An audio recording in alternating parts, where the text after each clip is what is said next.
Operation നടത്തിയപ്പോ അകത്ത് കത്രിക പോയ ഒരു സ്ത്രീയല്ലേ നിങ്ങളുടെ വീടിന്റെ മുമ്പിൽ വന്ന് സത്യാഗ്രഹം നടത്തുന്നത്? ഒന്ന് സഹായിക്കണ്ടേ? എത്ര നാളായി അവർ സമരം ജീവിക്കാൻ നിവർത്തിയില്ല. 5 കൊല്ലം വയറ്റിൽ കത്രിക ചുമന്നുകൊണ്ട് കടന്നാൽ അവരനുഭവിച്ച വേദനയും കഷ്ടപ്പാടും ദുരിതവും ഓർക്കാൻ പറ്റില്ല. ഒരു ഫയൽ കൊണ്ടുവന്ന് ക്യാബിനറ്റിൽ കൊണ്ടുവന്ന് അവരുടെ ചികിത്സ ഞങ്ങൾ ഏറ്റെടുക്കും എന്ന് പറയാനുള്ള ഒരു മനസ്സ് കാണിക്കണ്ടേ സാറേ? ഒരു മനസ്സ് കാണിക്കണ്ടേ? ഒരു മനസ്സുണ്ടോ? ഒരു സ്ത്രീയല്ലേ?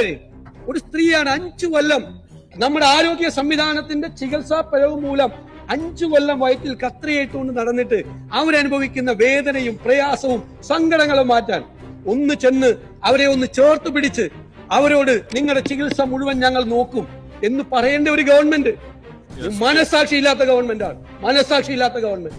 സാർ, കേരളത്തിലെ ഗുരുതരമായ ഈ വിഷയം ആരോഗ്യ കേരളത്തെ രക്ഷിക്കാനുള്ള അടിയന്തരമായ നടപടികൾ സ്വീകരിക്കണമെന്ന് ഞാൻ അഭ്യർത്ഥിക്കുന്നു.